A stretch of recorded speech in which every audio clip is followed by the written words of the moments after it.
بسم اللہ الرحمن الرحیم الحمد للہ وکفى وسلام علی عباده الذین اصطفى اما بعد عن النبی صلی اللہ علیہ وسلم انہ قال لا ایمان لمن لا امانۃ لہ ولا دین لمن لا عہد لہ او کما قال علیہ الصلاۃ والسلام وصدق رسولہ النبی الامی الکریم اللہم صل علی سیدنا محمد وعلی آل سیدنا محمد وبارک وسلم۔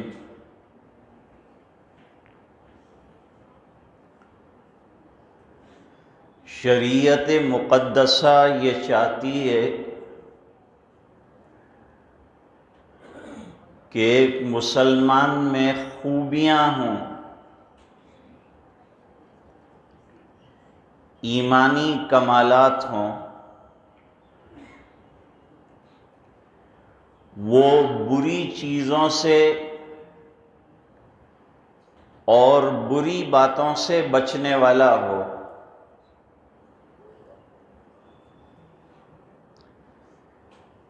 اس کی وجہ سے حضور پاک صلی اللہ علیہ وسلم نے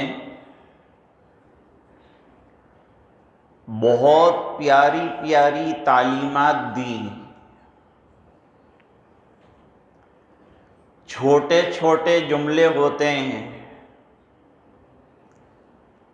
لیکن اس میں بڑی خوبی اور بڑا کمال ہوتا ہے۔ جو انسان اپنے اندر وہ کمالات کو پیدا کر لے وہ کمال درجے کا ایمان والا بن جاتا ہے۔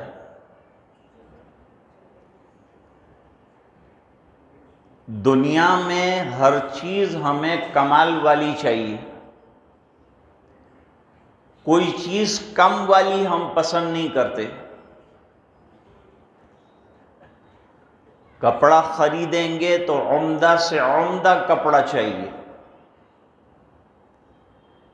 مکان رہائشی چاہیے تو فیسیلیٹی والا اور نہایت عمدہ چاہیے، کھانا چاہیے تو وہ بھی نہایت عمدہ چاہیے۔ تو دین کے اندر بھی ہم کو سوچنا چاہیے کہ ہمیں عمدہ سے عمدہ دیندار بننا ہے۔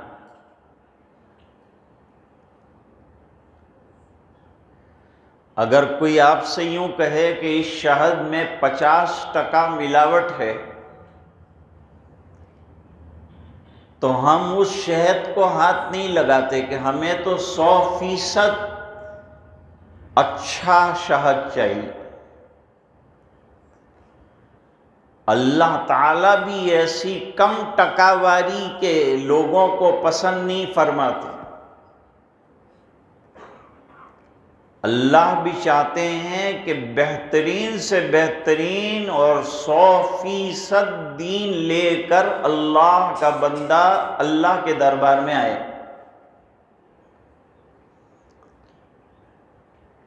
اسی سلسلے میں یہ ایک ارشاد میں نے آپ کے سامنے پڑھا۔ اس شخص کا ایمان کمال درجے کا نہیں ہے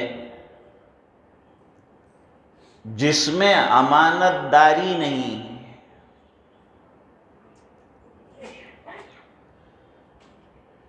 دنیا میں جو انسانی مراتب اللہ تعالیٰ نے طے فرمائے ہیں اور معین فرمائے ہیں ان میں سب سے اونچا مقام مقام رسالت اور مقام نبوت کا ہے۔ بعد میں صحابیت، تابعیت، ولایت، تمام درجات آتے ہیں، لیکن اعلیٰ درجے کا انسان ہوتا ہے نبی کہ اللہ تعالیٰ اپنی وحی کے لیے اسے منتخب فرماتے ہیں۔ ایک جگہ قرآن کریم میں فرمایا اللہ اعلم حیث یجعل رسالتہ، کس کو رسول بنانا ہے یہ اللہ انتخاب کرتے ہیں، انسان کے بس کی چیز نہیں ہے نبی بننا۔ نبوت وہابی مرتبہ ہے، اللہ کی طرف سے دیا جاتا ہے، اور منتخب اور بڑے صفات کے لوگوں کو اور بڑے خاندان والوں کو دیا جاتا ہے۔ خاندان بڑے ہونے کا مطلب یہ ہے کہ بڑا ذی وقار خاندان ہوتا ہے، چاہے غریب ہو۔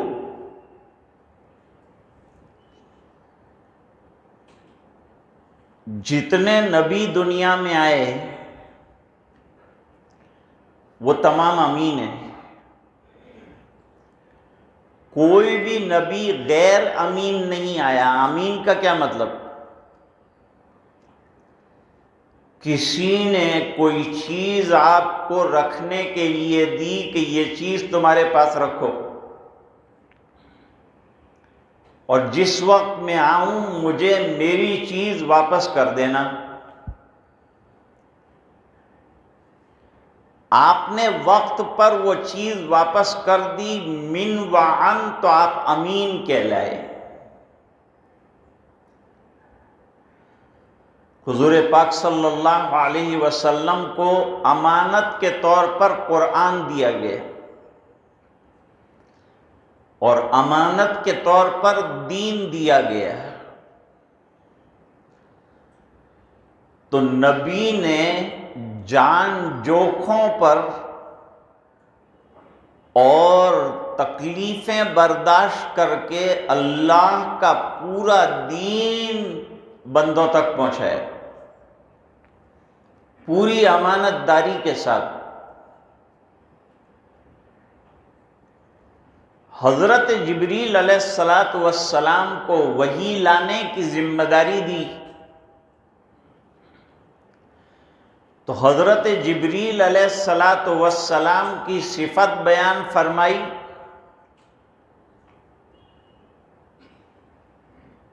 کہ وہ امین ہیں، طاقتور بھی ہیں، بیچ میں کوئی دوسرا پیغام نہیں لا سکتا ہے، مکس نہیں کر سکتا ہے۔ اور جبریل طاقتور ہونے کے ساتھ امین بھی ہیں، پوری امانت داری کے ساتھ اللہ کا پیغام نبی کو پہنچاتے ہیں، اور نبی پوری امانت داری کے ساتھ یہ پیغام بندوں تک پہنچاتے ہیں۔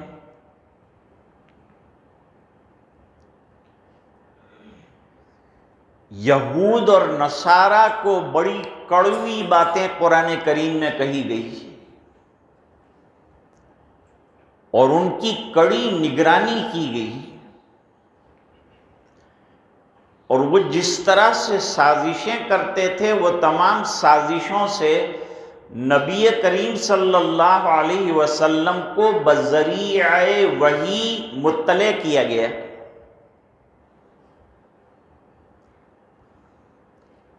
تو حضور کو ڈر پیدا ہوا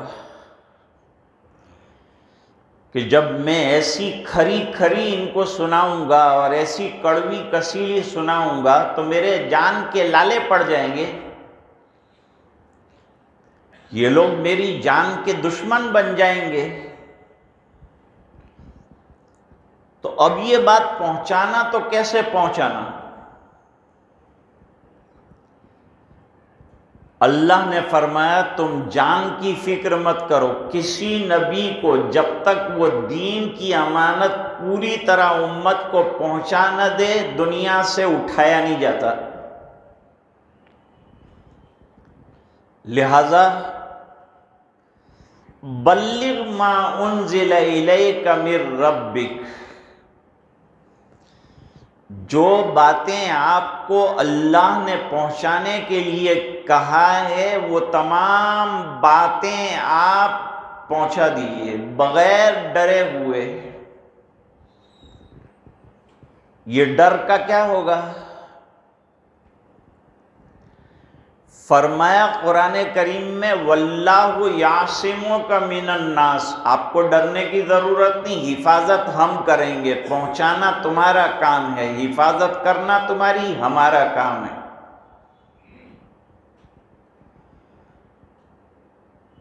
حجۃ الوداع میں حضور نے خطبہ دیا، یہ خطبہ کئی زبانوں میں چھپا ہوا ہے اور بہت اہم نصیحتیں آپ صلی اللہ علیہ وسلم نے اس حجۃ الوداع کے خطبے میں بیان فرمائی،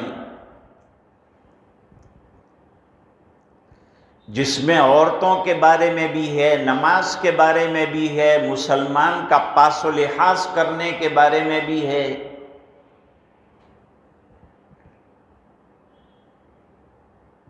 تو حضور نے کھڑے ہو کر فرمایا کہ الا هل بلغت، 1,24,000 کم و بیش صحابہ کرام ہیں۔ حضور نے اعلان فرمایا کہ کیا میں نے پوری طرح دین کی باتیں تم کو پہنچائی ہے یا کوئی بات چھپائی بھی ہے؟ تمام مجمع نے اقرار کیا کہ آپ نے 100% دین جو ہے پہنچا دیا ہے، اور قرآن میں اعلان آ گیا اليوم اکملت لکم دینکم واتممت علیکم نعمتی ورضیت لکم الاسلام دینا۔ ہم نے ہماری یہ دین والی نعمت تم کو کمپلیٹ طریقے پر دی ہے، اب اس میں سے کچھ نکالنا مت، اس میں کچھ داخل مت کرنا۔ دو چیزوں کا وعدہ فرمایا، اکمال دین یعنی دین کامل درجے پر، کوئی چیز دین کی حضور نے پہنچانے میں چھوڑی نہیں، اور دوسرا یہ دین نعمت ہے تو فرمایا اتمام نعمت بھی فرمایا، اکمال دین اور اتمام نعمت۔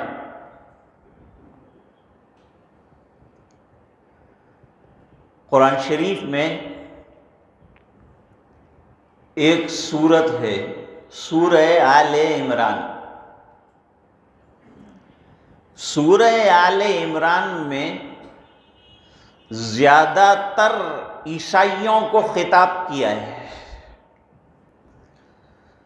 تقریباً 80 آیتیں نصارہ کے بارے میں اتری۔ مدینہ منورہ سے چند میل کے فاصلے پر ایک جگہ ہے نجران، وہاں نصرانی رہتے تھے، عیسائی رہتے تھے۔ وہ عیسائی حضور سے ڈیبیٹ کرنے کے لیے آئے تھے، بہت بڑا قافلہ تھا۔ عبد المسیح اور سید ایہوم اور تیسرا بھی ایک شخص تھا۔ یہ کئی دن حضور کی خدمت میں رہے اور عیسیٰ علیہ السلام اللہ کے بیٹے ہیں اس پر حضور سے مباحثہ کرتے رہے، اور عیسائیت کے حق ہونے پر حضور سے لڑتے رہے۔ 80 آیتیں ان کے خلاف اتری۔ جب سب مباحثے ہو گئے تو حضور نے فرمایا اب ایک چیز رہ جاتی ہے، مباہلہ۔ اب ہم لوگ مباہلہ کریں گے۔ مباہلہ کا مطلب یہ ہے کہ تم جو ہے اپنے لوگوں کو لے کر باہر نکلو، میں میرے خاندان کو لے کر باہر نکلتا ہوں۔ اور ہم لوگ دعا کریں گے کہ جو حق پر ہو اللہ اس کو آباد کرے، جو باطل پر ہو وہ برباد ہو جائے۔ حضور پاک صلی اللہ علیہ وسلم گھر گئے، حضرت فاطمہ کو لیا، حضرت علی رضی اللہ عنہ کو لیا، حضرت حسن کو لیا، حضرت حسین کو لیا۔ اب یہ نجرانی یہاں گھبرائے، انہوں نے کہا ہماری کتابوں کے اعتبار سے یہ نبی برحق ہے، اور ہم نے جو مباہلہ ان کے ساتھ کیا تو زندہ گھر نہیں جائیں گے، اپنے گھر والوں کا منہ نہیں دیکھ پائیں گے، اس لیے صلح کر لو۔ چاند جیسے چہرے والے سب افراد، چمکتا ہوا سب کا چہرہ دیکھ کر نجران والے ایسے امپریس ہو گئے کہ انہوں نے مباہلے کا انکار کر دیا کہ ہم مباہلہ نہیں کریں گے، کیونکہ ہم کو معلوم ہے کہ ہم ہار جائیں گے اور ہمارے اوپر لعنت اترے گی۔ تو حضور پاک صلی اللہ علیہ وسلم نے فرمایا جب صلح کی ہے تو تم کو اتنے جوڑے دینے پڑیں گے، اتنے ہتھیار دینے پڑیں گے، اتنے گھوڑے دینے پڑیں گے، اتنا لباس دینا پڑے گا، بولو تیار ہو؟ انہوں نے کہا سب دینے کے لیے تیار ہیں۔ تیار ہو گئے۔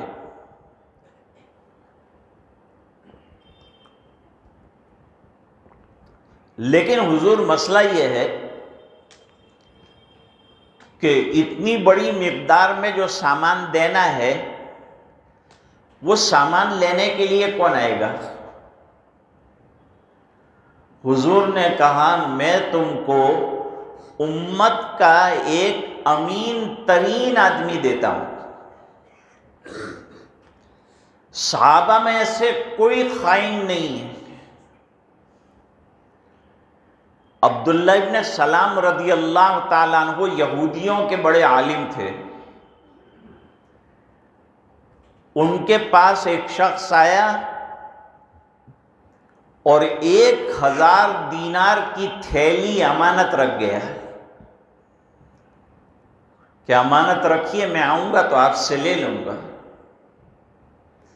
خیانت انتہائی خطرناک چیز ہے۔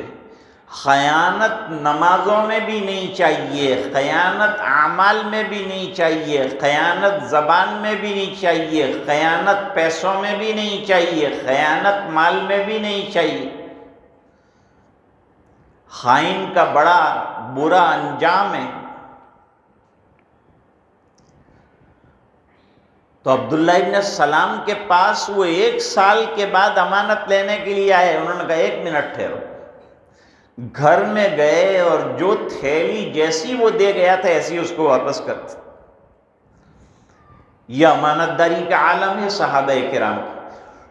اور حضور کے دنیا سے جانے کے بعد 2 چیزیں امت سے اٹھی، ایک تو نمازوں کا خشوع اٹھ گیا کہ عاجزی، انکساری اور پوری توجہ کے ساتھ جو نماز پڑھنا چاہیے، پوری مسجد میں ایسی نماز پڑھنے والا نہیں ملتا، تو یہ خشوع اٹھا لیا گیا، پہلی چیز۔ دوسری چیز امانت داری اٹھا لی گئی۔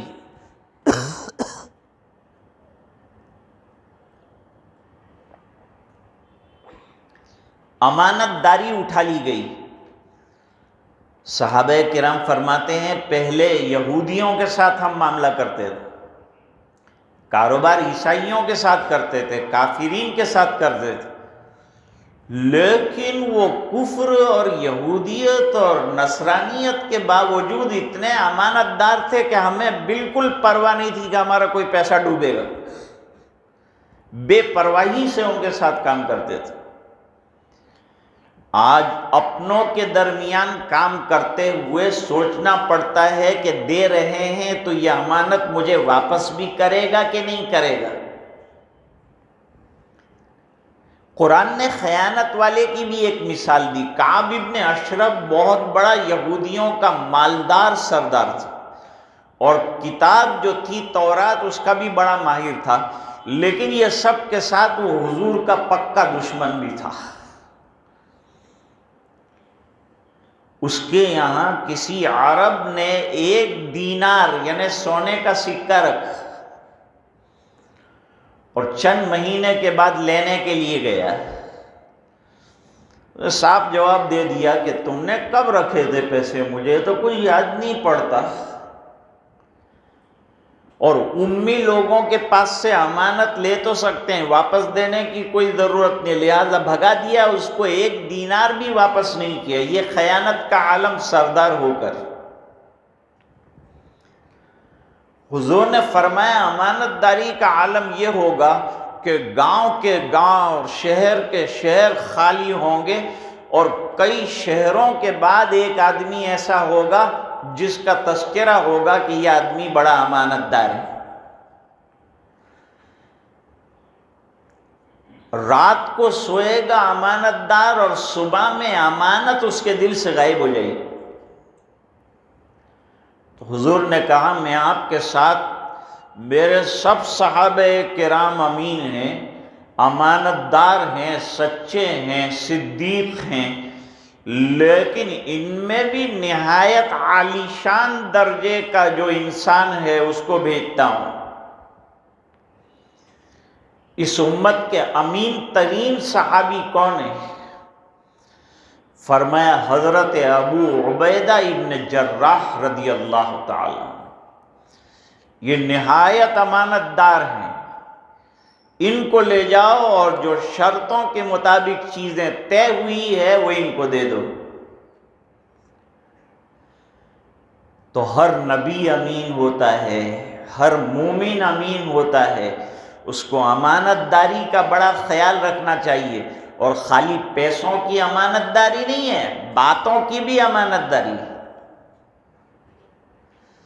جیسے کسی شخص نے آپ کو ایک راز کی بات بتائی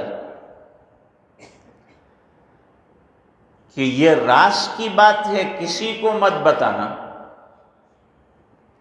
تو ہمارے یہاں یہ ہوتا ہے کہ وہ دوسرے کو بتاتا ہے اور کہتا ہے یہ راز کی بات ہے، کسی کو مت بتا۔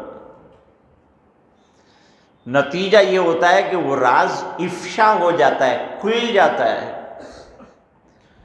اہل اللہ کے یہاں لوگ طرح طرح کی باتیں لے کے آتے ہیں، لیکن انہوں نے اپنے سینوں کو ایسا امانت کا قبرستان بنایا ہے کہ مجال کیا ہے کہ ایک کا تذکرہ دوسرے کے سامنے ہو جائے۔ تو امانت داری بڑی نعمت ہے۔ لا ایمان لمن لا امانت لہ، کمال درجے کا ایمان چاہیے تو اپنے اندر امانت داری پیدا کرو، باتوں میں امانت داری، مال میں امانت داری، قول میں، عمل میں، تمام چیزوں میں امانت داری پیدا کرو۔ اصل چیز اور اصل تصوف یہ ہے۔ خالی وظیفے پڑھ لیے اور جھوٹ بول رہے ہیں، خیانت پہ خیانت کر رہے ہیں، فرمایا یہ وظیفے کچھ کام نہیں آئیں گے۔ نماز پڑھ رہے ہیں اور خیانت کر رہے ہیں اور رشوتیں کھا رہے ہیں، وہ کچھ نمازیں کام نہیں آئیں گی۔ یہ سب عبادتیں اس وقت کارگر ہے جب آدمی اپنے اندر معاملات کی صفائی کر دے، اور امانت دار ہونا یہ معاملات کی صفائی کا ایک حصہ ہے۔ لہٰذا اپنے آپ کو زیادہ سے زیادہ امانت دار رکھنے کی کوشش۔ اگر کسی نے بات کہہ دی، حدیث میں فرمایا المجالس بالامانہ، مجلسوں میں جو بات ہوتی ہے وہ بھی امانت داری کی ہوتی ہے، اس کو آؤٹ نہیں ہونا چاہیے، باہر نہیں جانا چاہیے۔ تو یہ تمام چیزوں کا انسان کو خیال رکھنا چاہیے۔ جہاں وظائف پڑھ رہا ہے، جہاں نمازیں پڑھ رہا ہے، وہاں یہ خوبیاں اور یہ کمالات ہمارے اندر پیدا ہو جائے اور بری چیزیں ہماری زندگیوں سے نکل جائے۔ تصوف کا مقصد ہے انسان کو بااخلاق بنانا، اور امانت دار ہونا بااخلاق ہونے کی علامت ہے۔ اللہ تعالی ہمیں بااخلاق بنائے، امانت دار بنائے، اور عہد و پیمان کا اللہ تعالی ہمیں پابند بنائے۔ وآخر دعوانا ان الحمد للہ رب العالمین۔ تھوڑی دیر کے لیے انشاءاللہ ذکر کریں۔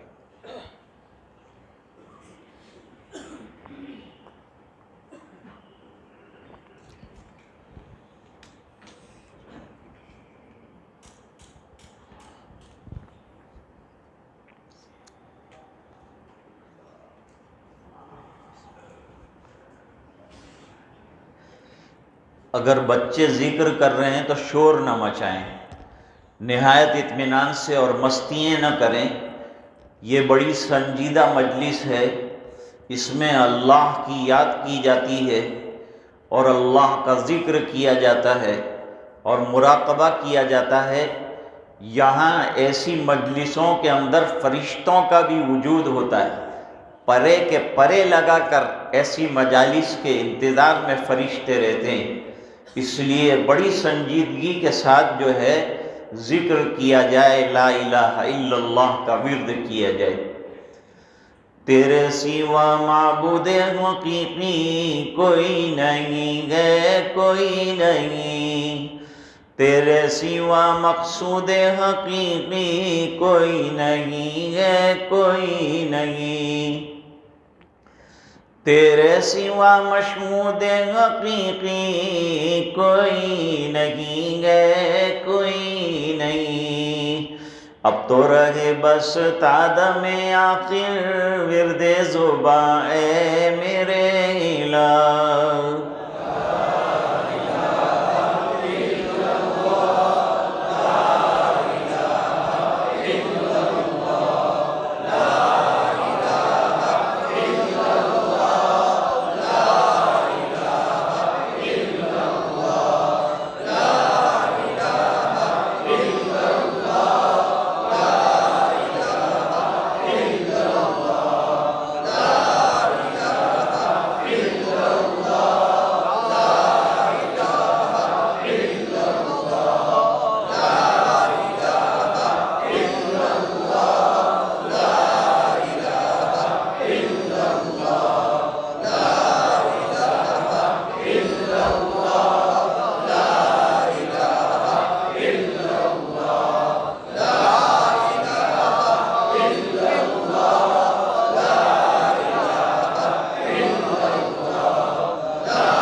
محمد الرسول اللہ صلی اللہ تعالی علیہ وعلا آلہ واصحابہ وازواجہ وبارک وسلم تسلیما کثیرا کثیرا۔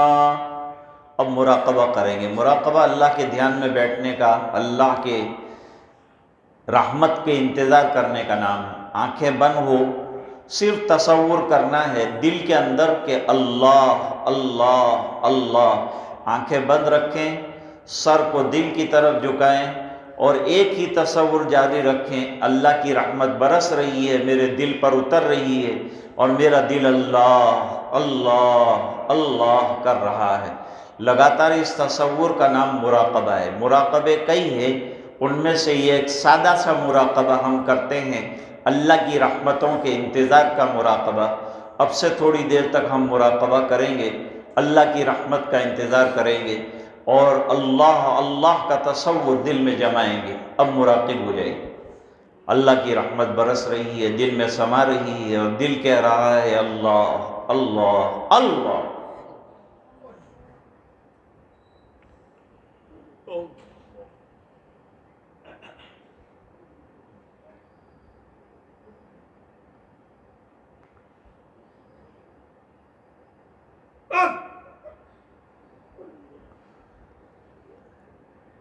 اے خفتہ دل بیدار شو بیدار شو بیدار شو، در ذکر حق مشغول شو مشغول شو مشغول شو۔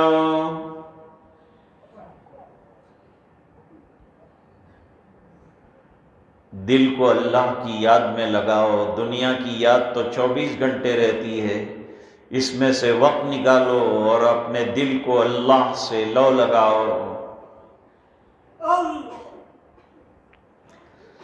عزیزو دوستو یارو، یہ دنیا دار فانی ہے، دل اس سے مت لگاؤ تم لحد میں جا بنانی ہے۔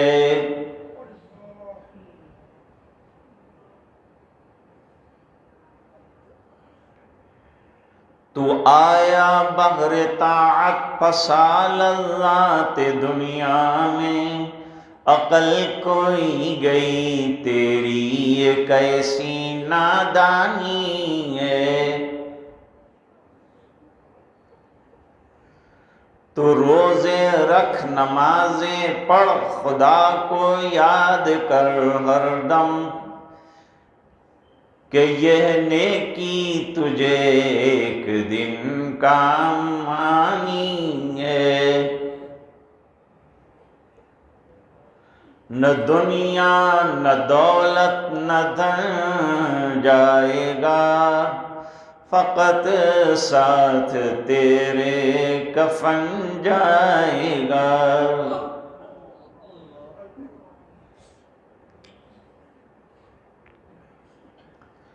جب آنکھیں بند ہو تو سوچنا چاہیے آج کہاں گیا اور آنکھیں بند کر دی۔ ایک دن وہ آئے گا کہ کوئی میری آنکھ بند کر دے گا۔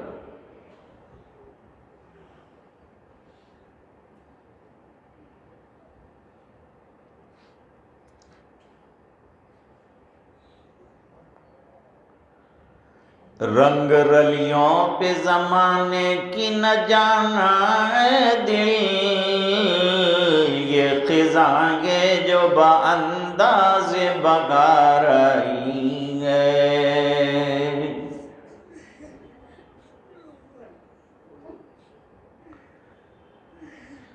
آ کر قضا باہوش کو بے ہوش کر گئی اور ہنگامہ حیات کو خاموش کر گئی۔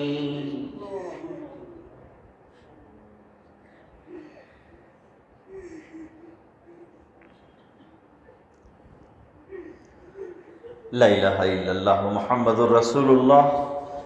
بسم اللہ الرحمن الرحیم۔ اللہم لک الحمد کلہ ولک الملک کلہ ولک الشکر کلہ والیک یرجع الامر کلہ۔ اللہم صلی علی محمد وعلی آل سیدنا محمد وبارک وسلم۔ ربنا آتنا فی الدنیا حسنہ وفی الآخرۃ حسنۃ وقنا عذاب النار وادخلنا الجنۃ مع الابرار یا عزیز یا غفار۔ اللہم انا نسألک الہدی والتقی والعفاف والغنی، نسألک العافیہ فی الدنیا والآخرہ۔ اللہم انا نسألک رضاک والجنہ ونعوذ بک من سخطک وغضبک والنار۔ اللہم ان قلوبنا ونواصینا وجوارحنا بیدک لم تملکنا منها شیئا فإذا فعلت ذلك بنا فكن أنت ولينا واهدنا إلى سواء السبيل۔ اے اللہ ہمارے گناہوں کو معاف فرما، کوتاہیوں سے درگزر فرما، اپنا فضل اور کرم شامل حال فرما، رحم کے کرم کے فیصلے فرما۔ اے الہ العالمین ہماری تمام خطایا کو درگزر فرما، گناہوں کو معاف فرما، تو ہم سے راضی اور خوش ہو جا اور ہمیں اپنے مقبول بندوں میں سے بنا دے۔ اے اللہ ہمارے دل کے بگاڑ دور فرما دے، دل کی صفائیاں فرما دے۔ اے اللہ زبان کو ذاکر بنا دے۔ اے اللہ ہمیں امانت دار بنا دے، خیانت سے ہماری حفاظت فرما۔ اے اللہ ہمارے تمام معاملات دین کے تابع فرما دے۔ اے اللہ ہمیں شریعت کے تابع فرما دے۔ اے اللہ ہمیں دین کا 100% پابند بنا دے۔ اے اللہ دین پر چلنے والا بنا دے۔ اے اللہ نمازوں کا عاشق بنا دے، قرآن کی تلاوت کا شیدائی بنا دے۔ اے اللہ ہمارے دل کو شاکر بنا دے، تیرے احکام پر عامل بنا دے ہمارے پورے جسم کو۔ اور اے الہ العالمین تو ہم سے راضی اور خوش ہو جا، ہمیں اپنا بندہ بنا دے، اپنی رضائے دائمی ہمیں عطا فرما، روحانی جسمانی امراض سے ہمیں شفائے کاملہ عطا فرما، پریشانوں کی پریشانیاں دور فرما، جو الجھنوں میں گرفتار ہیں ان کی الجھنیں دور فرما۔ اے اللہ جن کے کاروبار ٹھپ ہیں اے اللہ ان کے کاروبار میں برکتیں عطا فرما۔ اے اللہ جن کے کاروبار میں گھاٹے ہو رہے ہیں اے اللہ ان میں نفع کی شکلیں غیب سے پیدا فرما، غیب سے چلنے کی شکلیں پیدا فرما، تمام پریشانیوں اور الجھنوں کو دور فرما۔ اے اللہ پورے مجمع کی مغفرت فرما اور امت کے ایک ایک فرد کی مغفرت فرما، اور اے اللہ یہ دعائیں اپنے فضل و کرم سے قبول فرما برحمتک یا ارحم الراحمین۔ السلام علیکم ورحمۃ اللہ وبرکاتہ۔